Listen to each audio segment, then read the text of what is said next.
Hello everyone, today I'm going to tell you guys about all of the instruments in the orchestra.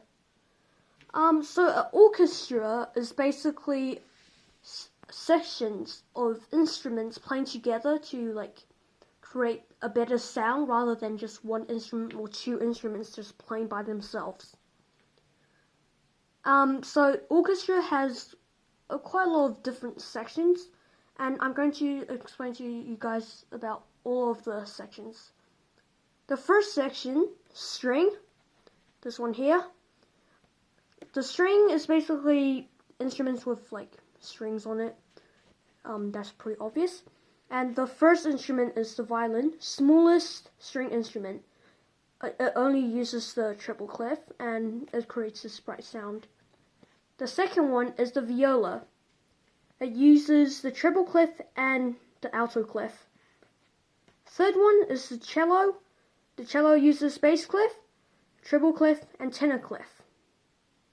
And last but not least is the double bass. Pretty large instrument. Uses the bass clef and the tenor clef. The next section is the woodwind. You blow it. You blow it. And the first one is piccolo. Small instrument but very high pitch and sound. Second one is the flute. You hold it diagonally, not like in a straight line.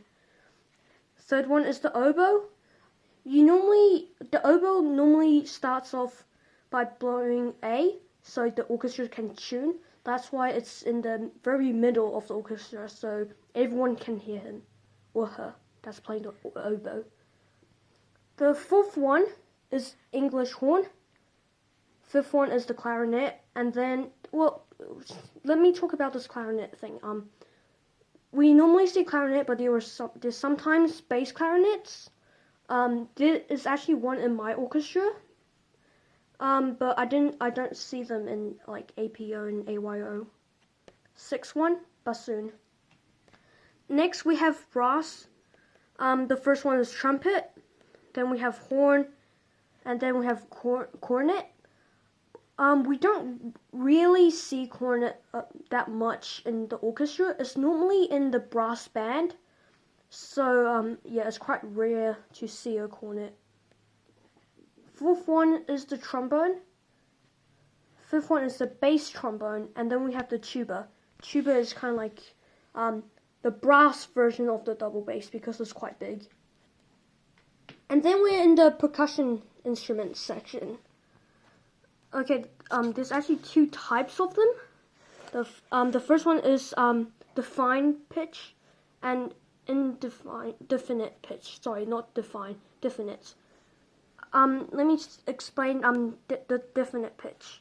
The first one is glockenspiel, a keyboard one. You hit it with two beaters.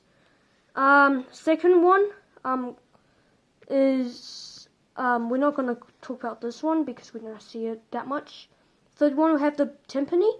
You use two beaters too. You actually use a bunch of different beaters. And this one there is actually a couple of notes because you have to tune it at the start.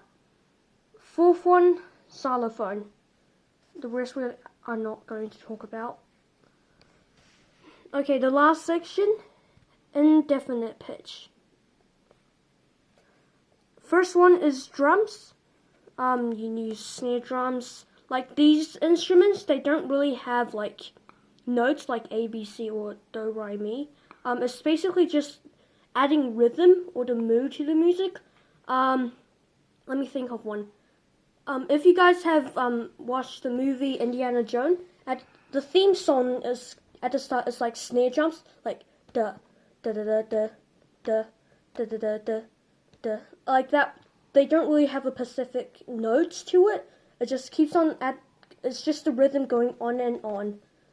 And so the first one is drums, snare drum.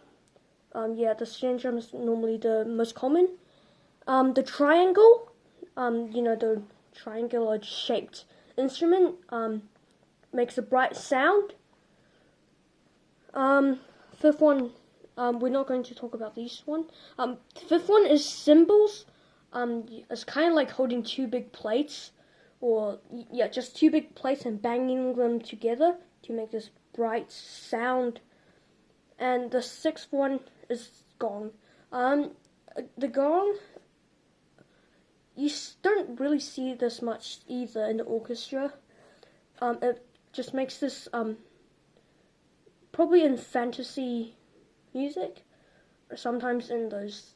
It just makes them makes the music or the mood like mystery, like probably in Sherlock Holmes music, probably. Yeah. So these are all of the instruments in the orchestra. Some of them I haven't explained because it's normally super rare to see them. For example, the bass trombone. You don't really see this guy much in the orchestra. So I hope you guys have learned something today, and thank you for watching this video.